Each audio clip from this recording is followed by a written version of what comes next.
My name is Shivani Jagaraja, and I'm the founder of the Fifth Estate. The reason I'm making this video is because I am quite shocked that the parties in Sri Lanka and most people in Sri Lanka are believing in the lies that have been spread by the government in relation to ISIS attacks, because there just aren't any ISIS attacks. And if we look at the facts, we'll understand what's actually going on. Okay, fact number one. 3 years ago, Hilmi Ahmed, Vice President of the Muslim Council of Sri Lanka, warned military intelligence about the NMJ. There were detailed warnings of attacks, but these were not communicated to those in power. The President, the Prime Minister, and the Deputy Minister of Defence did not know. Why? The Prime Minister has not been informed of National Security Council meetings since October 2018, although SLFP members have attended. Why? NMJ was funded from an account run by military intelligence, which was also used to fund the BBS. Why? Moderate Muslim organisations had written to the authorities about the NTJ and its leader Zaran, asking that he be banned on account of their activities, including the defacing of Buddhist statues and the propagation of hate speech. There were demonstrations in Kathankudi to this effect as well. Some members involved in the Eastern Sunday carnage had been arrested and released on the intervention of key politicians. Why? Harin Fernando, a cabinet minister, circulated an internal security memo drafted shortly before the Easter Sunday bombings, and warned that the group was getting ready for suicide attacks on popular Catholic churches and the Indian High Commission. It also said that the group's members were inciting hatred among online followers. Still, no action was taken. We also learn from the Colombo Telegraph that 3 of Sirisena's governors, Hizbullah, Sali and Gunaratna, have been questioned in connection with their involvement with the NTJ. Quoting from a confidential intelligence report, Health Minister Rajitha Senaratne said that both Islamist and Buddhist extremist groups were initially bankrolled by the former government led by Mahinda Rajapaksa. His brother, the top defence official at the time, Gotabaya Rajapaksa, directed the operations. Direct quote from Minister Senaratne. Tawhid Jamaat Secretary Abdul Razik Rafiquddin was an army intelligence member, Senaratne told journalists in Colombo. Further quote, a close ally of ex-Defence Secretary Gotabaya, now a retired Major General, had coordinated these Muslim and Sinhala extremists. He was also head of the Special Security Operations Committee that functioned under Gotabaya's instructions. The officer coordinated a failed coup to retain power in the hands of the ousted president, Mahinda Rajapaksa, said Dr. Senaratne. So this is not a conspiracy. This is an express admission by a government minister that NTJ and extreme Buddhist groups were funded by the government, were intelligence officers, and were involved in extrajudicial killings of the police. Months before NTJ targeted churches and luxury hotels on Easter Sunday, military intelligence officers provided them with assistance to kill 2 policemen, alleged Minister Rajitha Senaratne. Speaking to reporters, he said that at least 4 army officers had directed the assassination of 2 police officers at a checkpoint in Vavunathivu on the 30th of November 2018. I understand that several suspected LTT cadres were arrested for that.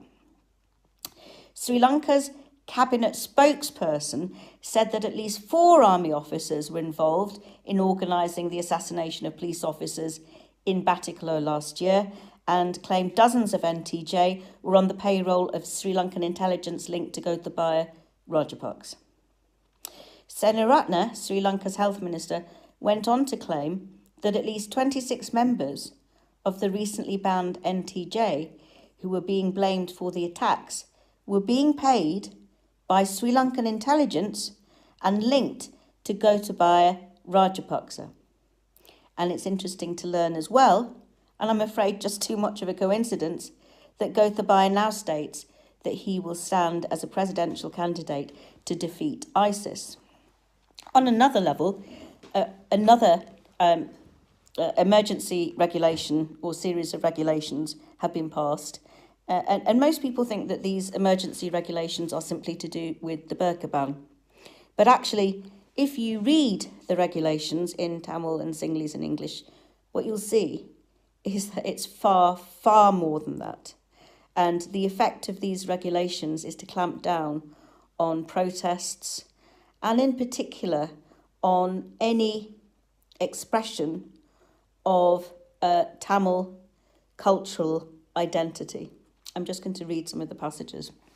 So, whoever by words, whether spoken or written, or by singing, or by visible representations, or by conduct, or by any other act, advocates, urges, or advises directly or indirectly the necessity or duty of overthrowing or overpowering, otherwise than by lawful means, the government of Sri Lanka, shall be guilty of an offence. No person shall affix in any place visible to the public or distribute among the public any posters, handbills or leaflets, the contents of which are prejudicial to public security, public order.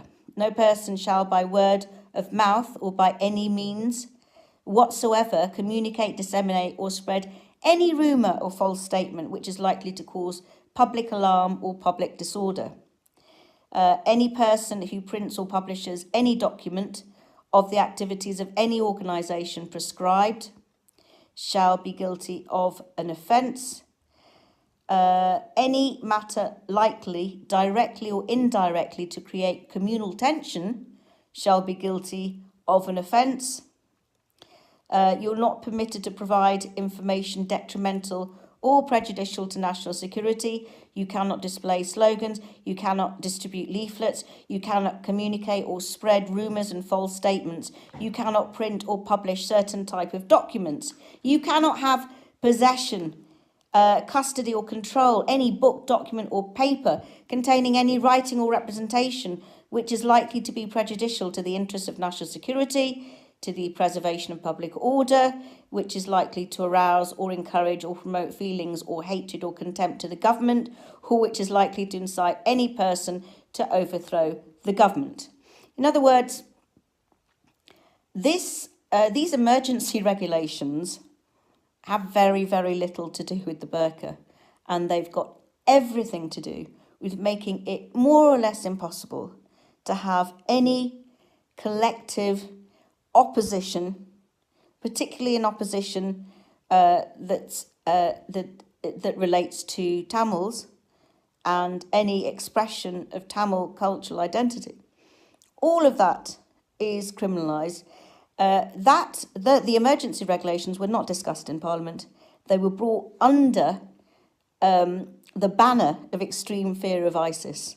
And what this all shows is that there has been a long-term and quite clever plan by, I would say, the Rajapaksas, and in particular Gotabaya, to play the long game.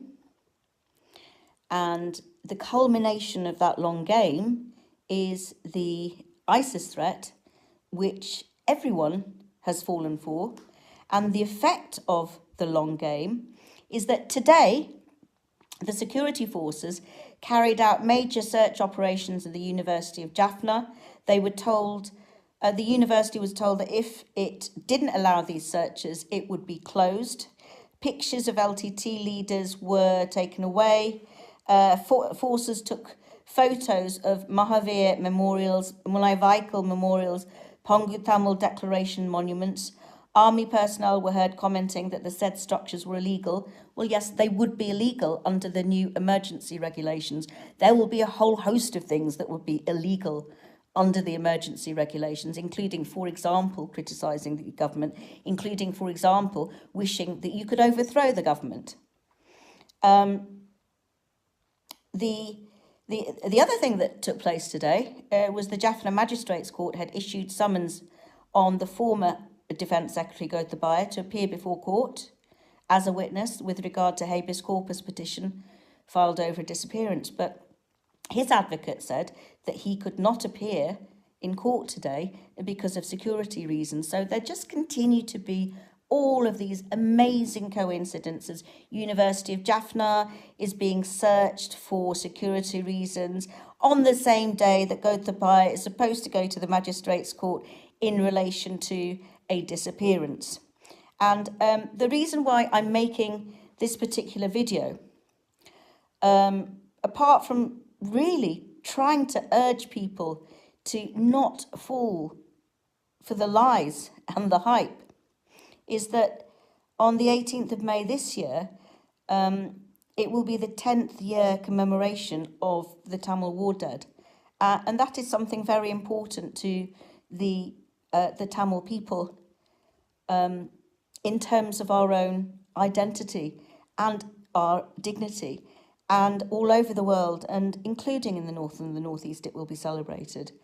And I am very concerned that the emergency regulations are going to be used by Gotabaya under the mantle of the threat of ISIS, because there is no threat of ISIS, to really become very oppressive, even more oppressive than they've already been, to one of the most militarized parts of the world during peacetime. So once again, I urge anyone who is watching this video, anyone who's interested in what's happening in Sri Lanka, to just stop a minute and just stand back and just stop falling for the frenzy of the ISIS threat. Because what your government is doing is taking you for a ride, and you very soon will be in a police state and it will be too late for you to return. If you read the articles that I post on the Fifth Estate, you'll see that everything that I say has come from a legitimate source. So I think it's time for there to be great protests in Sri Lanka, protests that are based on unity, because it's not in anyone's interest, whether you're Tamil or Muslim or Sinhalese, to have a government that is prepared to use extremists of different religions to attack the police themselves in order to generate a frenzy and in order to bring Gotabaya back as the tough man, strong on law, defeated the LTT and he can defeat ISIS. Please don't fall for it. Please make a noise. Just please stand up and hold your government to account, because the entire ISIS threat, it was a lie. And you really need to look at whether the Easter bombing carnage was caused by your own government.